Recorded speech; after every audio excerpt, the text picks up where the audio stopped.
Hello and welcome back to part 6 of a 10-part series GNAT-TV and other community access centers across the Vermont Access Network are hosting in partnership with the Vermont Council on Rural Development and the Barre Times Argus and Rutland Herald newspapers. I'm Andrew McKeever, the news director at GNAT-TV's News Project, and it's a pleasure to have you with us today. This 10-part series is about ideas for the future of Vermont. It looks at what are some of the big questions that are facing the state as we emerge out of the pandemic and into whatever lies ahead. What are some of the big issues facing the state in coming years, and how will we go about tackling them? Upcoming topics we'll be talking about will include areas such as education, business development, investing in the working landscape, and civic engagement. So far, some of the topics we've discussed include broadband development, welcoming new Vermonters, climate change and its relationship to the state's economy, economic disparities within the state, and localizing food and energy. If you've missed one of these telecasts or want to get caught up in some of the previous discussions, you can visit the website futureofvermont.org/explore, and you can find not only the previous telecasts, but also the written opinion pieces that have been published in the Herald and the Times Argus, as well as the podcast versions of our shows, in case you'd rather just listen. So today, our topic is about childcare in Vermont, and specifically the 6th proposition out of the 10 reads as follows. Vermont must ensure all children have access to affordable, quality childcare and education. With us today to discuss this point are Jenna Koloski, who's the Community and Policy Manager of the Vermont Council on Rural Development. Aly Richards is the Chief Executive Officer of Let's Grow Kids, a nonprofit organization which works to broaden and expand educational opportunities for young children. Dmitri Garder, who is the Chief Executive Officer of Global Z, a customer data management company based in Bennington. And Vicky Senni is the Director of Turtle Island Children's Center, a nature-based preschool that serves infants through pre-kindergarten, and is based in Montpelier.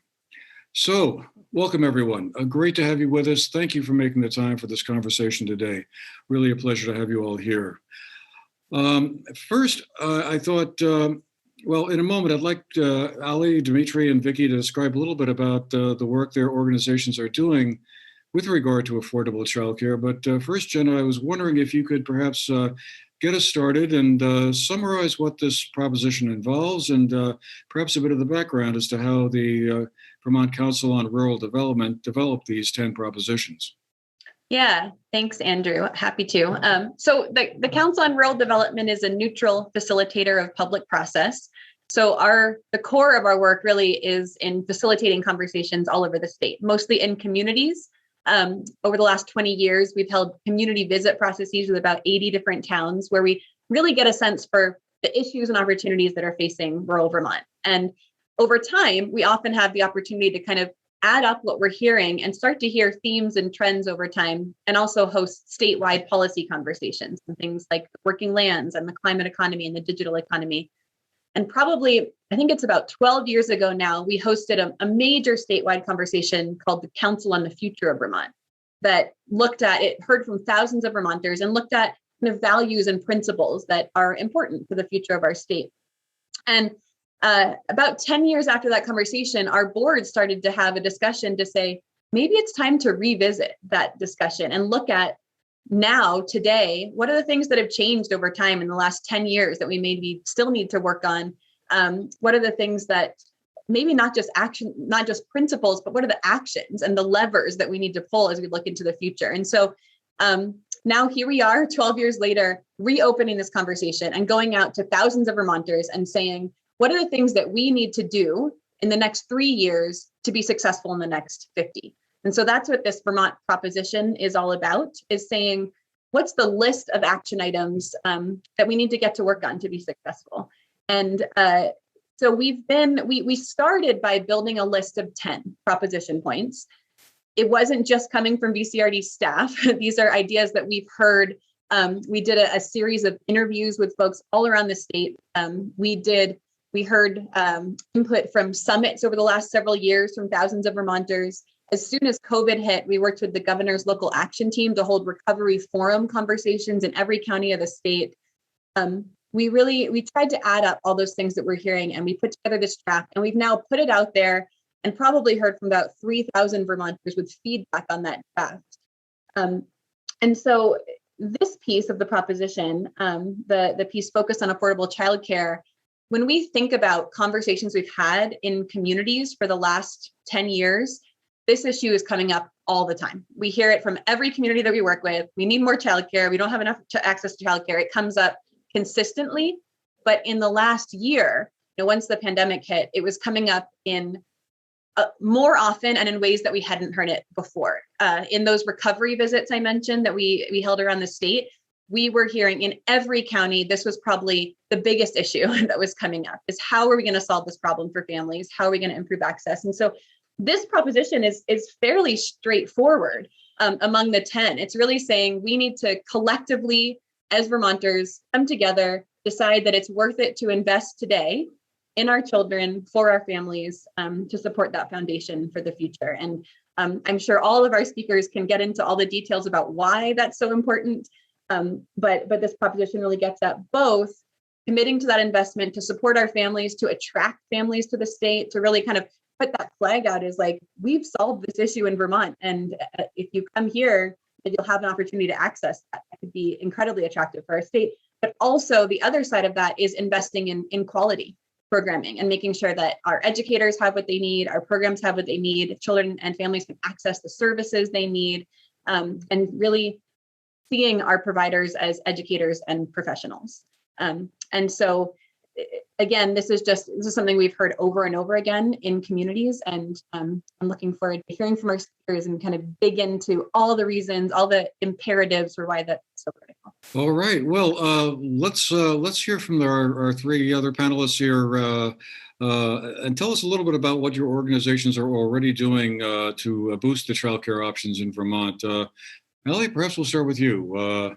Tell us a little bit about what you're doing right now. Thanks, Andrew. It's such a pleasure to be here with Vicky and Dmitri and Jenna and you to discuss this topic. So Let's Grow Kids is, we facilitate a movement for high quality, affordable childcare for all who need it in Vermont by 2025.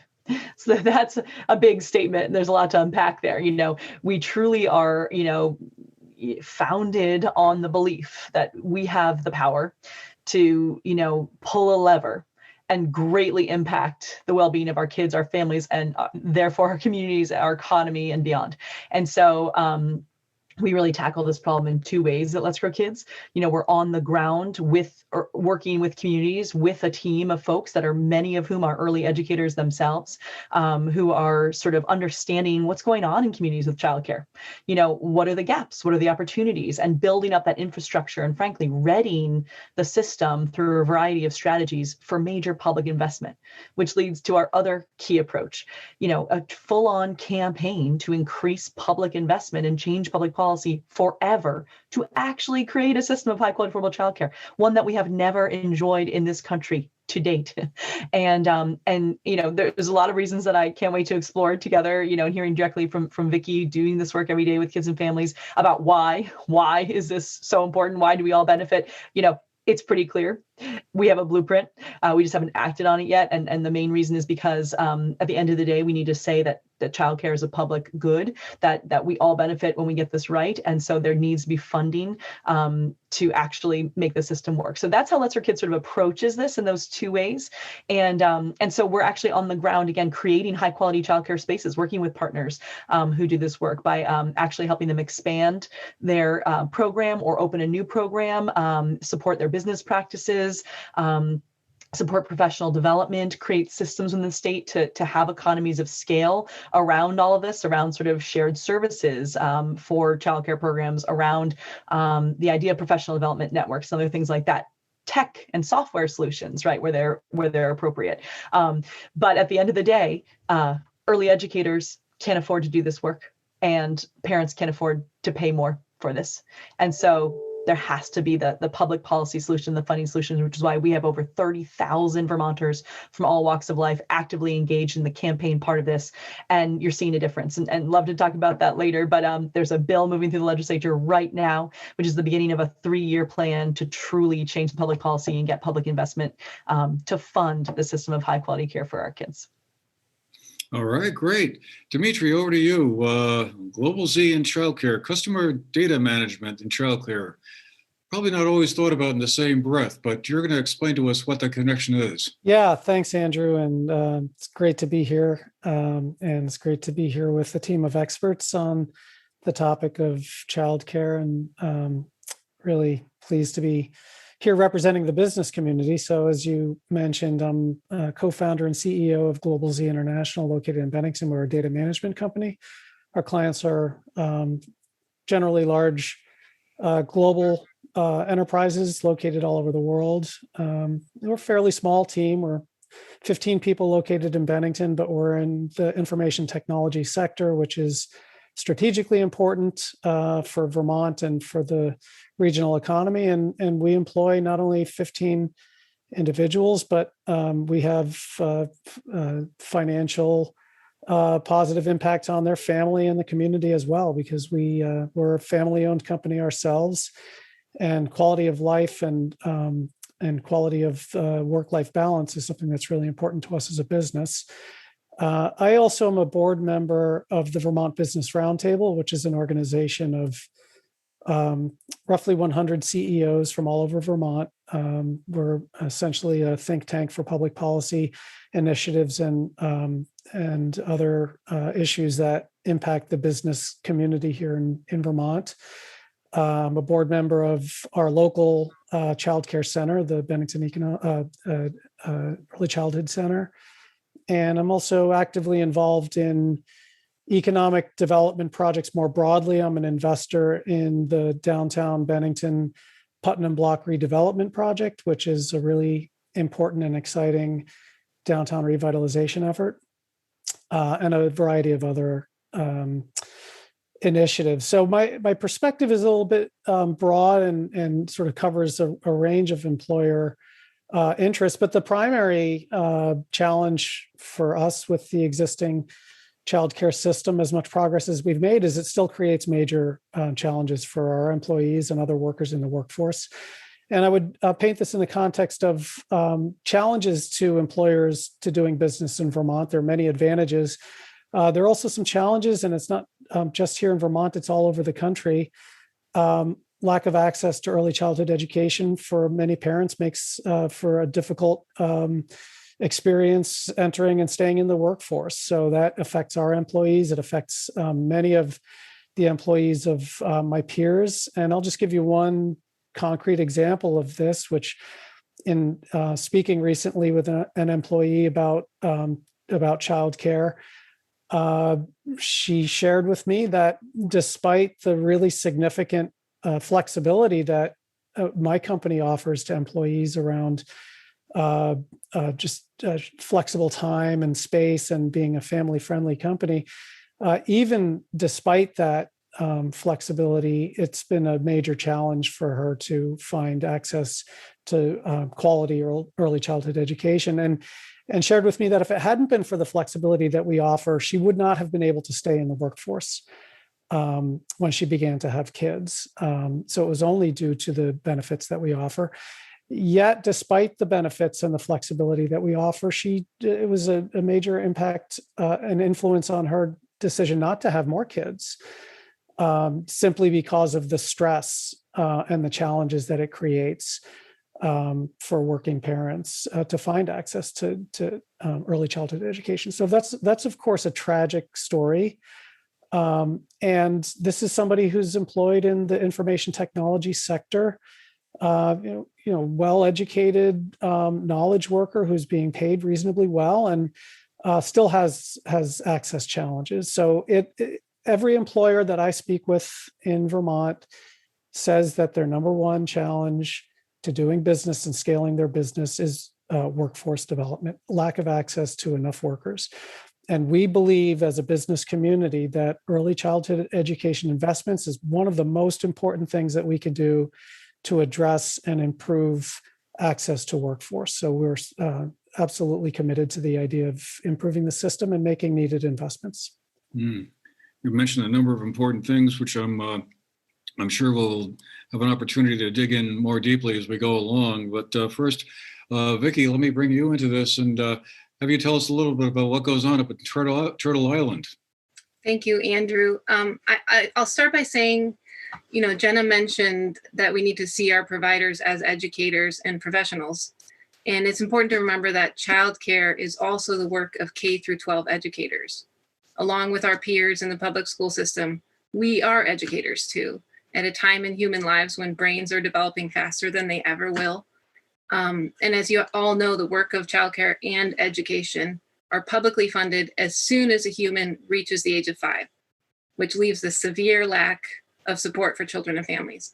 And the difference between education for children 5 and up and education for children 0 to 5 can be more than a family's mortgage payment. And that's just for one child. To top it off, for us as childcare providers, tuition doesn't cover the true cost of care, especially during a pandemic when costs are much, much higher. So here at Turtle Island Children's Center, we are a team of about 25 teachers supporting up to 90 children. We run a nature-based program for infants through toddlers, as well as a summer camp for children in grades K through 3. Our work here, not just here at Turtle Island, but across the board in early education and in every early learning space you'll find in Vermont, is to support the healthy physical and social development of humans, of society. In 2016, I remember getting an email actually from Let's Grow Kids about the new brain science. We learned that young children at this age are forming over 1 million neural connections per second.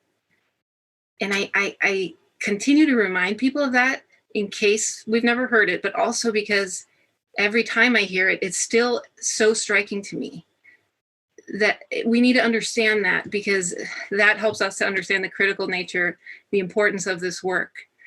Aly mentioned childcare is a public good. It is a collective good for all of us. We need to take care of those who care for our children because they are the stewards of our society. So our teachers are not just, managing a classroom, although they do have to do that, cleaning touch points throughout the day, sanitizing materials, communicating with parents through daily emails. Most importantly, they're facilitating children's learning, ensuring that they're safe, well cared for, and engaged in play. They're building responsive relationships with teachers and with each other. We're supporting children in building problem-solving skills and other social skills. Some days are harder than others, and we've met many challenges, especially during the pandemic. But thus far, we are getting by, and children, I would say, are thriving. All right. Well, just to kind of get us launched here, I was thinking perhaps I could hear from all of you about what you think the current status of childcare is right now in Vermont. I mean, I guess the perception is that there could be more capacity. I guess if I were to try and sum it up, that there's a shortage and a crisis. That's the word batted around by some folks. So where are we at the moment? I mean, it also strikes me that the timing of our conversation is fantastic, given that President Biden addressed this very point last night in his speech to Congress. So, clearly there's room for more improvement. So, Aly, let me go back to you on this one. How much more capacity do we need in terms of childcare around the state? Great question. First I want to sort of say I will approach this from the sort of higher level policy context, but I just need to say we need to listen to Vicky. We got to listen to Vicky. As every day that goes by, I get more and more sort of, incredulous that the people that are doing this work every single day, stewards of our future, right? A great way of putting it, are not given the respect and the support that they need to do this work in unbelievably adverse conditions. So they have to do it with full creativity and innovation and no funding and every, taking every single sort of fiber of their, of their brains and their hearts and their talents and skills to do this work. And they're telling us what they need. And as a society, we're not listening to them. And that's got to change. And it's changing in Vermont. And last night with President Biden's speech, it's changing nationally. I mean, there are reasons for hope here. And you just heard a big one by listening to how Vicky is describing this work. So I would say specifically, what's the context? We're in a crisis. Absolutely. We're in a crisis, folks. Before the pandemic, 3 out of 5 of Vermont's youngest kids did not have access to the childcare they needed. 3 out of 5. So we have ignored important and obvious trends in our society. Why do those kids need childcare? Because both of their parents need to work to make ends meet, or choose to work to further their careers in jobs and areas of their passion and their love.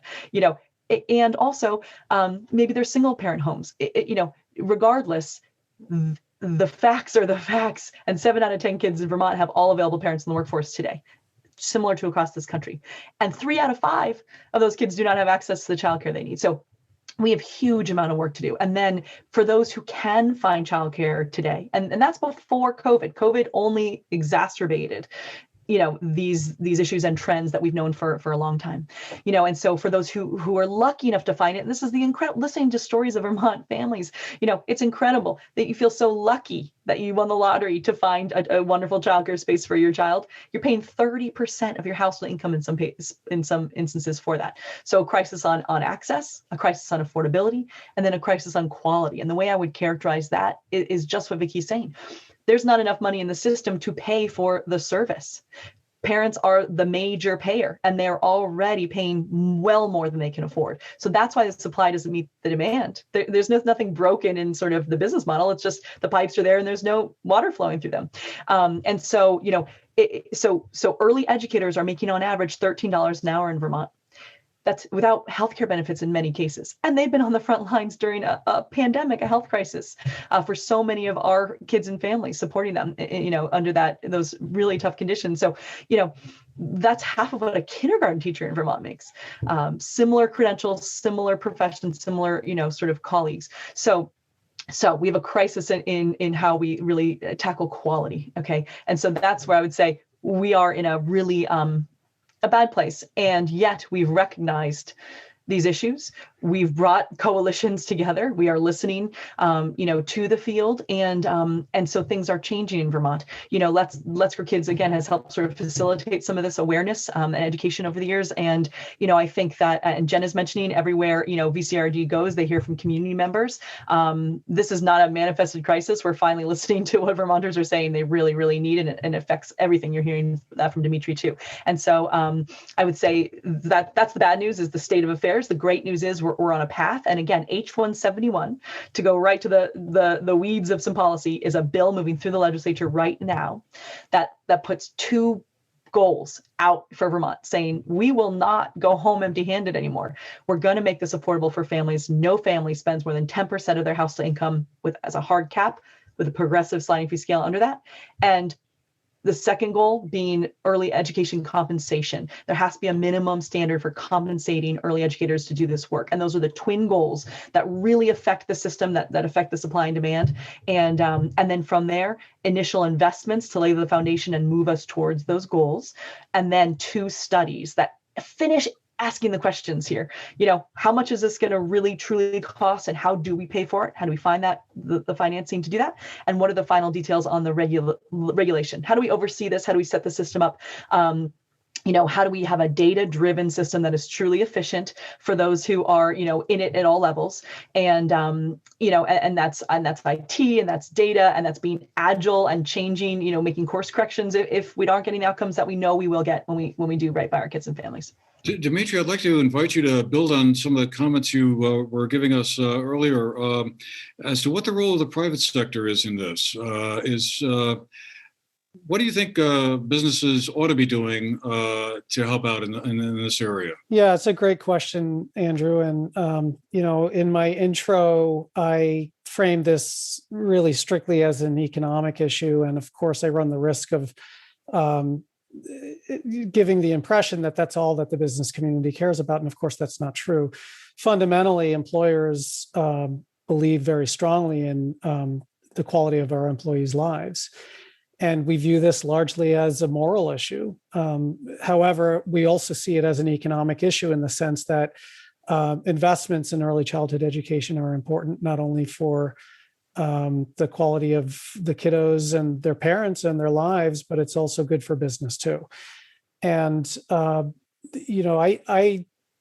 agree with the Biden administration. This is my personal view, framing early childhood education as an infrastructure issue. I think that it's part of the infrastructure of the modern work.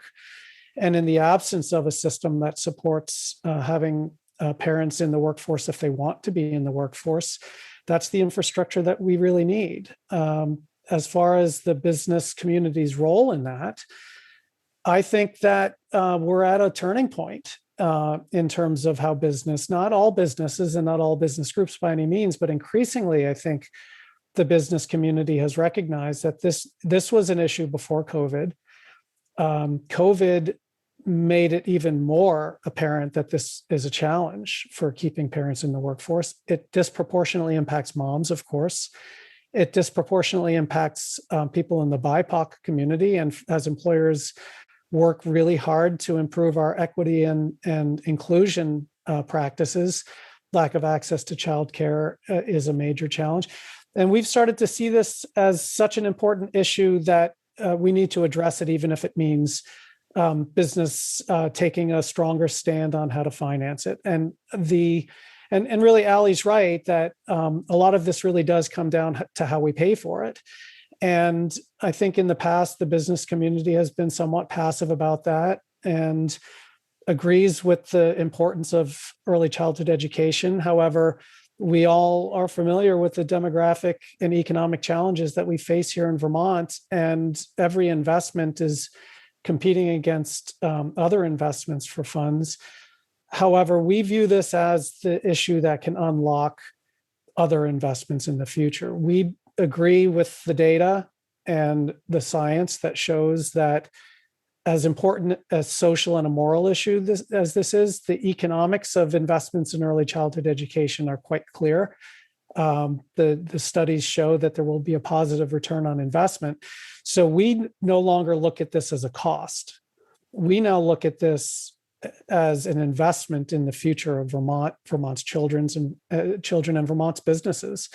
And we think it's an investment that we can't afford not to make. The impact on the continued access challenges in the workforce won't solve themselves. And we see this as the single most important investment that we can make. And employers are now having the conversation about what our role might be in making those investments. So we're advocating for this being the number one priority. And we're willing to talk about our role in what that might look like as far as an investment strategy. I don't speak for the entire business community, but I think by and large, that's a conversation that we're now having. Vicki, I was wondering, I whenever I have an opportunity to talk to some of the local childcare providers down here in the Benton County area, the subject of finding qualified help and staff always seems to come up. I wondered if you could talk about that a little bit. Is it really difficult to find qualified staff members at your place, or is the situation different from what many people might understand it to be? It's absolutely difficult. You asked what's working, and the first thing that came to my mind is that what's working is that we do still have some incredibly dedicated people doing this work. We're so lucky that people still want to do this work despite the severe lack of support for the field. And imagine, having a bachelor's degree or a teaching license and having gone through college and gone into debt in order to get those qualifications, and then coming into childcare and making, $15 or $16 an hour with that degree, with that level of qualification. It's not sustainable. It's much better for people to work in the public school system where they will be fully supported. So it is, I'm still thinking like what's working is that we have these incredible, amazing, dedicated people who want to be here. And we continue to lose people, good, loving, responsive, hardworking people. The predominantly women who continue to do this critical labor of love are some of the lowest paid workers in the United States. Aly mentioned early educators are making $13 an hour. That's with, usually an associate's degree in early education. We don't have the budget. We are also, we're talking about the small business community or the business community. We're considered a business. We don't have the budget capacity though to offer higher pay. Because like we were talking earlier, because we depend on tuition income from parents who are also in the workforce. in order to pay our bills, and the highest expense is wages. I was actually at the post office recently, and they had a sign that said hiring $17 an hour. And I had this weird moment where I was thinking of all the people I love who work here at Turtle Island, and I know that they're struggling. And I was thinking, should I tell people that there's this job opportunity? It feels very weird to say that, but I want people to be supported. I also want them to be supported in doing what they love and what they're really good at, and what we need them to do, the children need them to do. We've had extreme difficulties in recruiting, retaining, and supporting staff during this challenging time in particular, but pre-COVID, it wasn't much different. Research estimates that our state needed more than 2,000 additional lead early educators in order to meet pre-pandemic demand. Another part of this issue is, especially during a global health crisis, is that childcare providers are working, many of us, without health insurance, or with, who are underinsured. Over 11% of childcare workers in Vermont are uninsured, and over 50% are underinsured, meaning they can't afford to go to the doctor if they needed to. They can't afford copays and deductibles. And we've been working since June during a public health crisis, a global pandemic, without those supports. So those are the kinds of supports we need. We're sort of just asking for the basic supports of our peers. Like Aly mentioned again, kindergarten teachers make double what early educators make. And I'm not saying that to pit us against each other, because we're all educators, we're all childcare providers, we're all trying to do what's best for our children, our families, our communities, and our society. And in order to do that, we do need that support, and it will help so much in recruiting and retaining qualified teachers. Jenna, Andrew, do you mind if I just chime in with something really quick? Because I think it's interesting to note, just being on the back end of all of this input that we're getting from thousands of people. It's just like listening to Dmitri describe the kind of business perspective and the childcare perspective. And I think it's interesting to note that across the 10 proposition points, I think this is anecdotal and not necessarily data, but I think this was probably the one where we saw the most consensus around across the broadest swath of different type of people. Like when I reflect on the interviews that I did with different groups of Vermonters, it was really interesting to see it's not just childcare providers and women saying that they need this. It's we would go to a forum about childcare in one county, and there were CEOs of hospitals and business leaders, and reflecting in a significant way on the need for this. And then we'd interview a group of young professionals, that are talking about if I'm going to stay in this state and be successful, I need to know that I have childcare. And I remember so clearly one woman who was pregnant with her first kid saying, we seriously have considered leaving this state simply because we can't afford to be here and afford housing and the childcare costs. And luckily I think they're going to stay, but that's on her mind. And so anyway, it was interesting to see there was a lot of controversy around a lot of different ideas within this proposition, but childcare is one that there really wasn't a lot of. There's really broad agreement. I think that's partly because of the work of people like Let's Grow Kids that are really getting the message out there, but also just people are seeing it and feeling it in a really personal way. I was wondering what all of you thought might be some of the incentives the government could offer to help move this along. Aly, I think a moment ago you mentioned H-171, a bill that's working its way through the Vermont legislature. I believe it's passed the House, is over in the state Senate side right now. And last night, again, President Biden mentioned something about expanding the child tax credit. I guess I just wondered, are those two things that would... maybe the place for me to ask you to go is to explain a little bit about what H-171 does. I think if I recall correctly, that put a cap on the amount of money that parents should have to spend on childcare, and at 10% or so.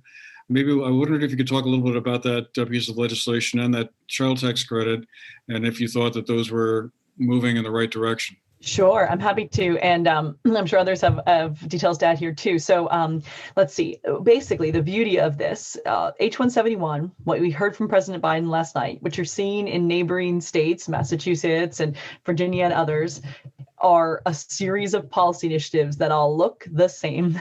And that's because, incredible people have been in this field, doing this work, thinking this through, thinking through the policy, details, the best practices for children, basing this on research of child development, other things. And so we all know what to do.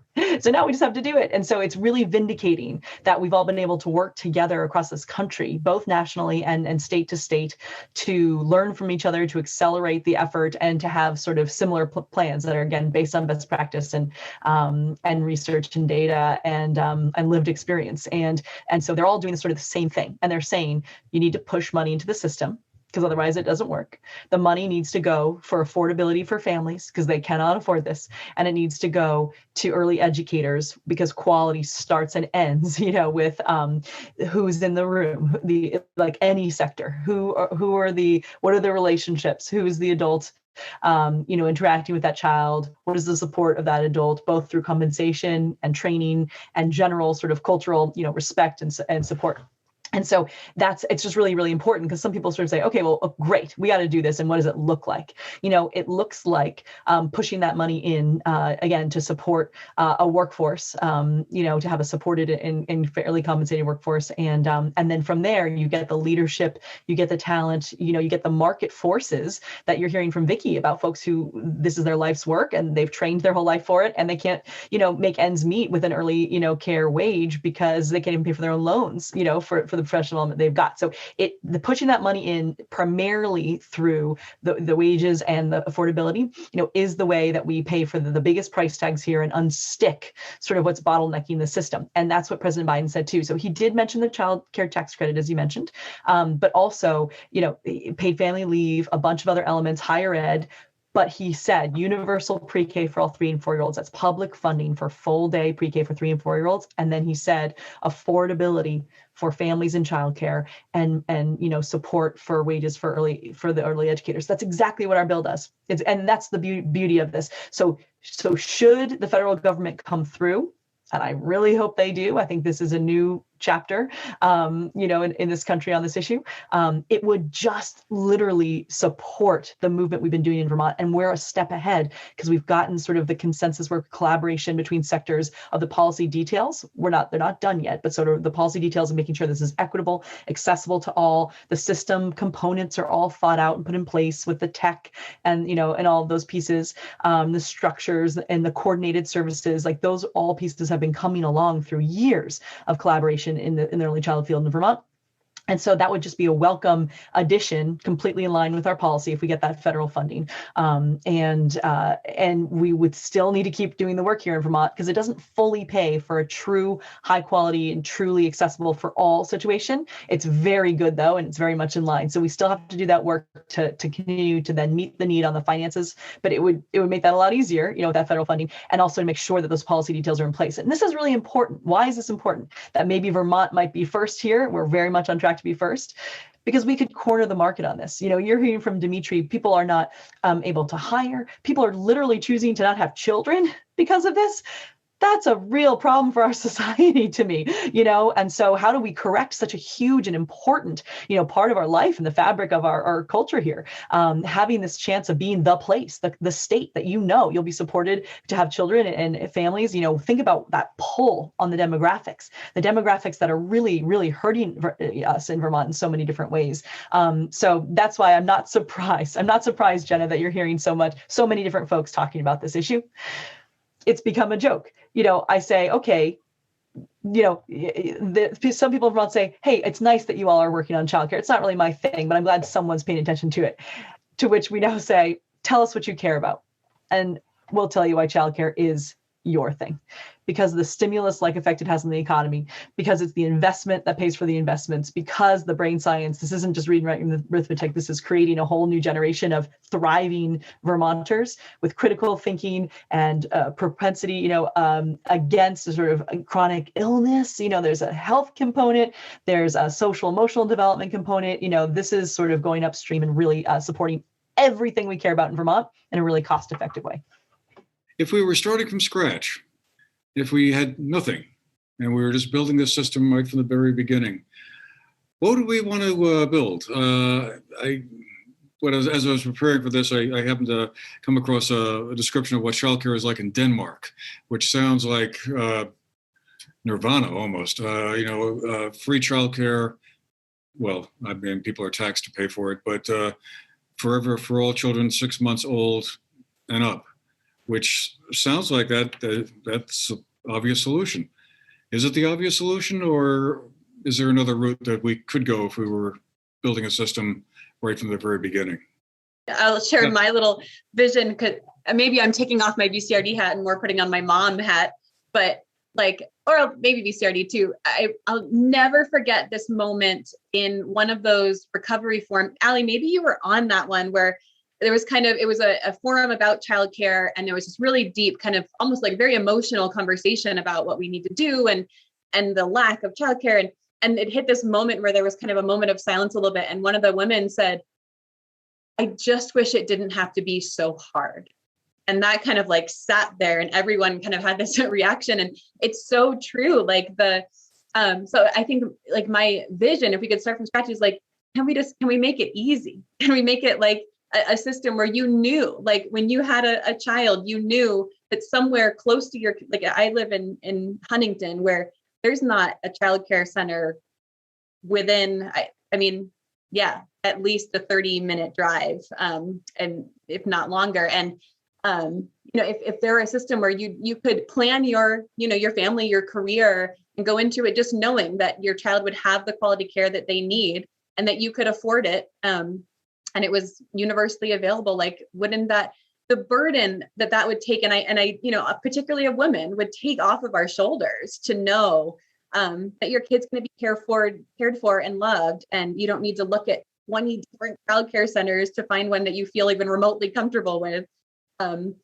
that you don't have to drive an hour to get to and from, and still make it to your full-time job. It's that ease and comfort and expectation of what you can know that your child will have, I think would be a part of my vision. I could add a few thoughts there. I think it's really well said, Jenna. The business community have thought a lot about this as well. And one of the things that we've weighed is whether continued incremental progress towards a system that works is the right approach, or do we need to really do something a little bit more bold? And I don't speak for every business owner out there, but I think increasingly there's a consensus that continuing to nibble around the edges at the problem is not going to get us where we need to be.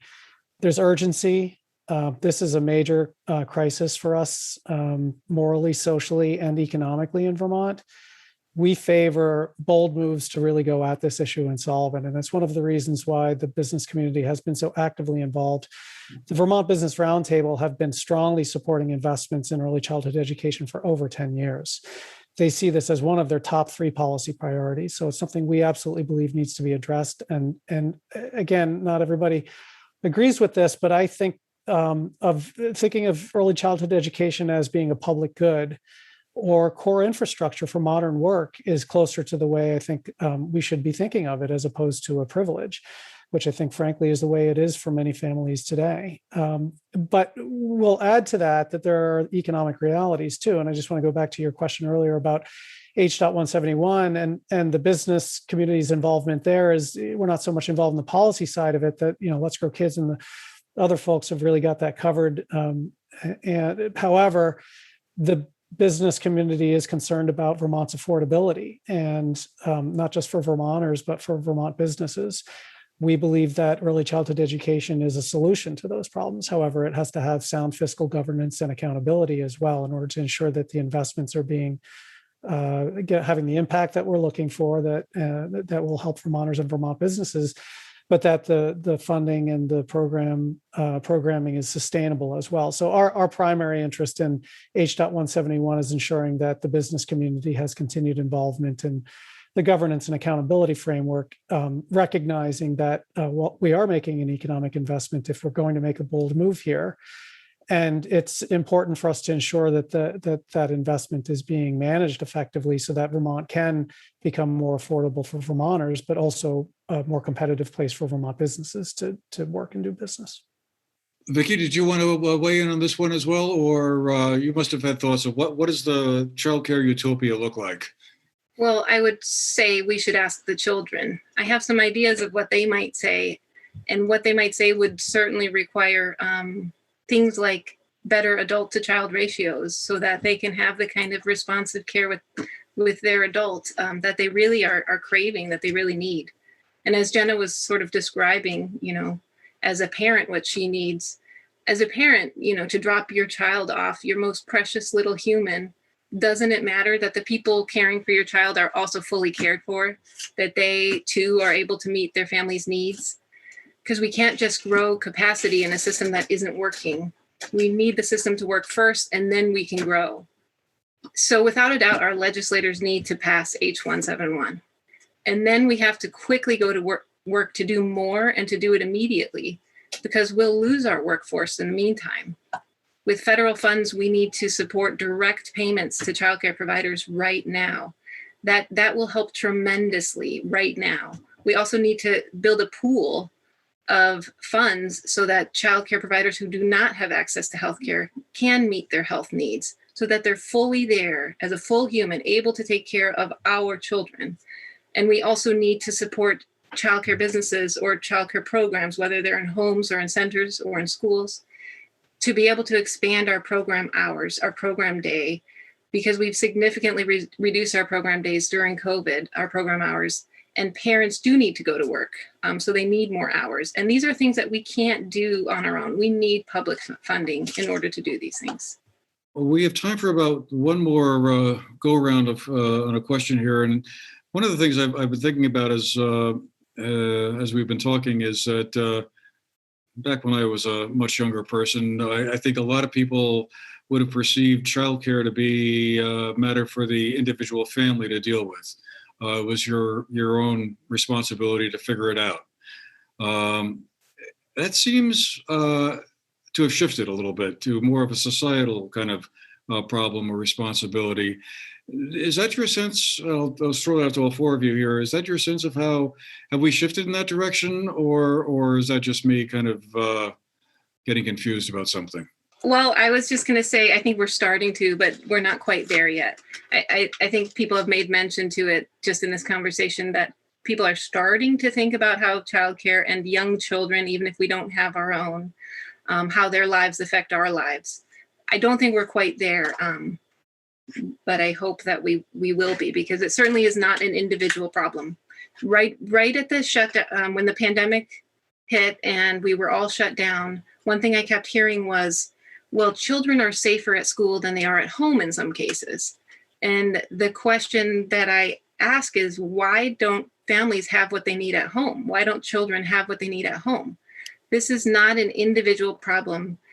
When people are born without bootstraps, they cannot pull themselves up by those bootstraps that don't exist. We all need to take care of each other. Nobody owns children. The children are all our responsibility. That's kind of how I see it. And I would just, expand upon that exactly. It's shifting for sure. In fact, I would go so far as to say, on the side of hope, we have unprecedented levels of agreement. This is absolutely a nonpartisan issue.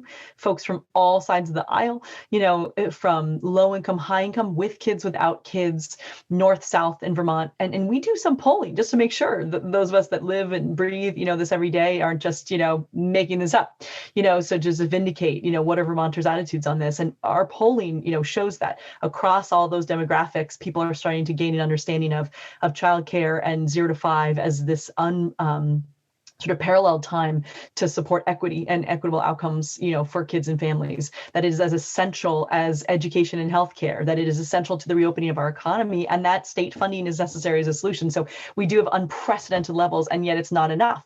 Because when we'll know it's enough is when we are willing to be bold and courageous enough to do what we know has to be done, to dig deep and find the funding together and change the way we do business to support this industry and in this need. And I would just, add on one other thing, to what Vicky said is, shall we think about, kids as all of our kids? I hear all the time from Vermonters saying, well, I got through this and you should get through it too. I'm also the parent of 2.5-year-old identical twin boys. And I can't wait until they can go back to Turtle Island. And if you say, what should we do? We should all have the chance to have our kids in a place like Turtle Island. And as Vicky said, have the folks doing the work be fully supported much more than they are today.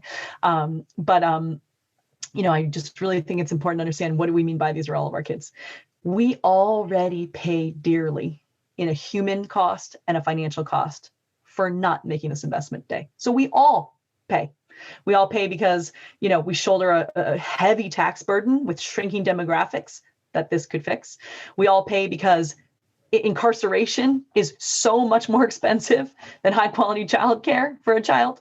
And there's a direct link that is proven time and time again, a correlation between the two, the lack of high quality 0 to 5 opportunities and prison, because we're paying in healthcare costs that are exponentially expanding with chronic conditions. Again, we can get ahead of that because special ed has doubled, spending for special education has doubled, and not for a minute do I suggest we shouldn't be giving kids everything they need at all ages. But that increase is driven by social and emotional behavioral issues that could be stopped, proven to be stopped in 0 to 5. So we pay already. We all pay. And we pay in a very sort of ill-informed and ineffective manner. And if it's a better deal to give our kids what they need to be happy and thriving, I'm not sure why we're not taking that deal. Well said, Aly. If I could just add, Andrew, that traditional views on childcare, I think, have largely been framed around traditional views of work and how work is structured in the workplace and how work is structured at home. And in particular, it's based on a system that lacks diversity in the workforce and unfortunately persists lack of diversity in the workforce. So speaking from the IT perspective, information technology companies have a very difficult time attracting women to our workforce. Historically, it's been an industry that's been dominated by men. Increasingly, we're finding that we have to get involved more in the grassroots aspect of education and workforce development in order to encourage more women to enter STEM fields, to show that there are opportunities for women in STEM fields.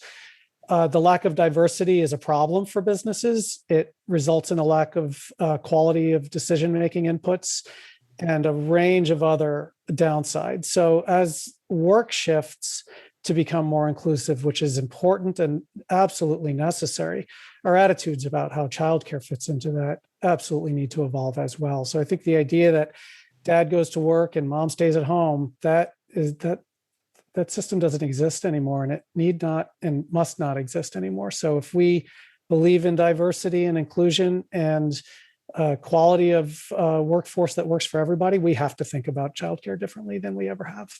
Well, I'm sure we could talk for quite a while longer about all of this. It's a really fascinating subject, but we're nearing the end of our time here. But I did want to just, first of all, take a moment to mention that on May 26th and 27th, the Vermont Council on Rural Development will be hosting a summit on the future of Vermont. And perhaps, Jenna, maybe you could describe this for us. What will be going on during the summit? Yeah, so May 26th and 27th, it will kind of serve as like a culmination of this effort over the last year. We've been hearing from people all over the state. We've been refining these proposition points.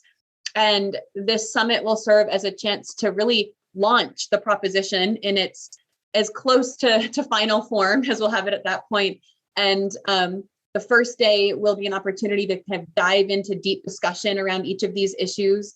And then the second day will be an opportunity for participants to share their ideas on how we start to move these things forward. So it's kind of a turning point to go from ideas, transformational actions to really what are the things we need to do on the ground to get things done. And we'll form the Future of Vermont action team that will help to advance these initiatives and hope to bring people along in a partnership to work on these things. So May 26th and 27th, futureofvermont.org/summit is where you can find the agenda for the day and more details.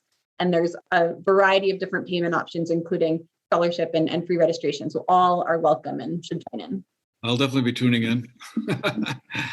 Well, Well, I guess we'll have to leave it there for today. But I wanted to thank Dmitri Garder of Global Z, Vicky Senni of Turtle Island, Aly Richards of Let's Grow Kids, and of course, Jenna Koloski of the Vermont Council on Rural Development for walking us through this really important subject. Next week, our show is going to be talking about business vitality. The seventh proposition reads, Vermont must strengthen business vitality by advancing entrepreneurship, investment, workforce, and rural innovation. So I hope you'll all take a moment to try and catch one of those programs and as well read some of the opinion pieces that the Times Argus and Rutland Herald will be publishing in connection with that. Well, we're going to have to leave it there for today, but thanks again, everyone on the panel, for a really interesting conversation, and thank all of you for being with us today. Hope you found the program interesting, and we'll see you again next week.